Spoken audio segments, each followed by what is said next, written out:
Covid ಟೈಮಲ್ಲಿ vaccine ತಗೊಂಡವರು ಈಗ tension ಅಲ್ಲಿ ಇದ್ದಾರೆ.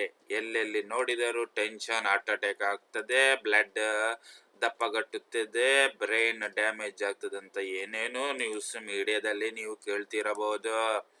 ಧೈರ್ಯವಾಗಿರಿ, ಏನಾಗಲ್ಲ ಅಂತ ನಾನು ಹೇಳ್ತೇನೆ.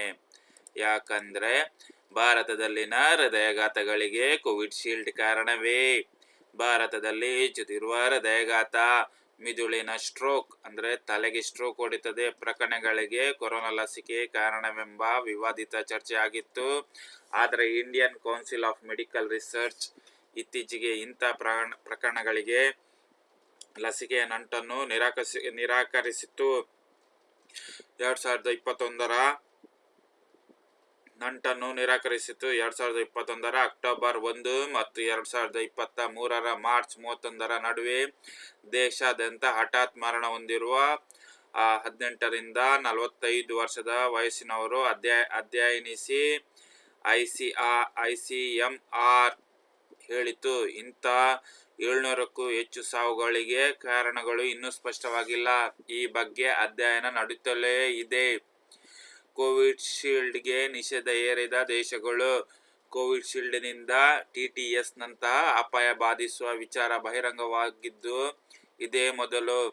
ವಿಶ್ವ ಆರೋಗ್ಯ ಸಂಸ್ಥೆ ಈ ಲಸಿಕೆಯು ಸುರಕ್ಷಿತ ಎಂಬ ಮೇಲೆ ಇನ್ನೇನು ಪರಿಶೀಲಿಸುವುದು ಎಂದುಕೊಂಡ ಕೆಲವು ರಾಷ್ಟ್ರಗಳು ತರಾತುರಿಯಲ್ಲಿ ಕೋವಿಶೀಲ್ಡ್ಗೆ ಅನುಮೋದನೆ ಕೊಟ್ಟವು.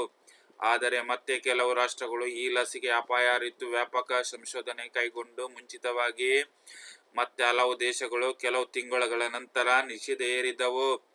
ಆ ಪೈಕಿ ಕೋವಿಶೀಲ್ಡ್ ನಿಷೇಧಿಸಿದ ಮೊದಲಿಗ ಡೆನ್ಮಾರ್ಕ್, ಬಳಿಕ ಐರ್ಲೆಂಡ್, ಮತ್ತೆ ಥಾಯ್ಲೆಂಡ್, ನೆದರ್ಲ್ಯಾಂಡ್, ನಾರ್ವೆ, ಮತ್ತೆ ಕಾಂಗೋ, ಬಲ್ಗೇರಿಯಾ, ಕೆನಡಾ, ಸ್ವೀಡನ್ ಮತ್ತು ಸ್ಲೋವಾಕಿಯಾ ನಿಷೇಧದ ಹೆಜ್ಜೆಯನ್ನುಂಟು ಮಾಡಿತು.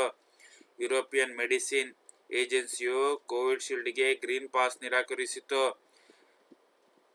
ನಿಮಗೆ ಈ ವಿಡಿಯೋ ಇಷ್ಟವಾದರೆ ನನ್ನ ಚಾನಲನ್ನು ಲೈಕ್ ಮಾಡಿ, ಸಪೋರ್ಟ್ ಮಾಡಿ, ಸಬ್ಸ್ಕ್ರೈಬ್ ಮಾಡೋದನ್ನು ಮರಿಬೇಡಿ. ಹೀಗೆ ನನ್ನ ಚಾನಲ್ನಲ್ಲಿ ಆರೋಗ್ಯದ ಬಗ್ಗೆ, ಉದ್ಯೋಗದ ಬಗ್ಗೆ, ಸಾಮಾಜಿಕ ಬಗ್ಗೆ, ಸಂಸ್ಕೃತಿಯ ಬಗ್ಗೆ, ಧಾರ್ಮಿಕದ ಬಗ್ಗೆ ಎಲ್ಲ ನನ್ನ ಚಾನಲಲ್ಲಿಯೂ ನಿಮಗೆ ವಿಡಿಯೋ ನೋಡಲಿಕ್ಕೆ ಸಿಗುತ್ತದೆ.